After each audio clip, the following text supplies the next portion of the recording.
Long before airplanes or GPS maps existed, the world was a place of mystery where spices like pepper, cinnamon, and cloves were worth more than gold because they had to be carried thousands of miles across dangerous deserts and mountains on the Silk Road to reach Europe. But when dangerous wars blocked those paths, the kings and queens of Europe became desperate to find a new way to get their treasures and keep their power. In this chaotic time, an Italian sailor named Christopher Columbus had a wild and risky idea that instead of walking east, he could sail west across the terrifying Atlantic Ocean to reach the rich markets of India and China. Even though many sailors feared the ocean was full of sea monsters or that they might never return from the endless blue water. After years of begging for money, the king and queen of Spain finally gave him 3 wooden ships, the Nina, the Pinta, and the Santa Maria, and in August 1492 they left the safety of the harbor to sail into the unknown, facing storms, huge waves, and a crew that became so scared and angry after weeks of seeing nothing but water that they almost threw Columbus overboard to turn the ships around. Just when hope was almost lost, a lookout named Lagrigo screamed "Land" at 2 in the morning, and the course of history changed forever as they crashed onto the white sandy beaches of a small island in the Bahamas on October 12th. Columbus thought he had arrived in the Indies near Japan, which is why he called the people he met Indians, but he was actually in a whole new world that Europe didn't know existed, and he was greeted not just by rich merchants in silk robes, but by the Taino people who were incredibly kind, peaceful, and generous.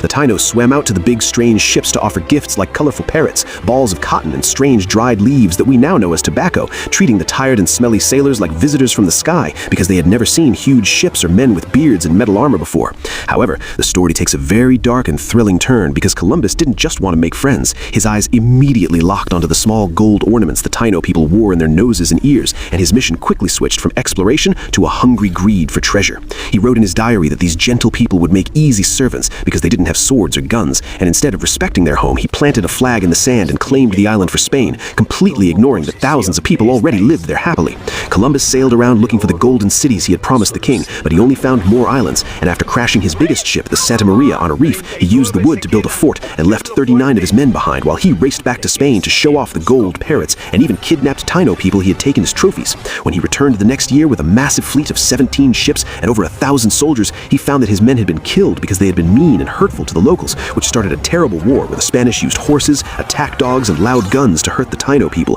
who only had wooden spears. But the scariest thing the sailors brought wasn't their weapons. It was invisible monsters called germs that carried sicknesses like smallpox and the flu, which the native people had never had before, causing whole villages to get sick and disappear in what became a tragic disaster for the people of the Americas. This landing started a massive exchange where Europe got new foods like corn, potatoes, and tomatoes that changed pizza and French fries forever, but the Native Americans got sickness, sadness, and slavery, proving that 1492 wasn't just a hero's adventure, but a violent collision of 2 worlds that created the modern life we live today.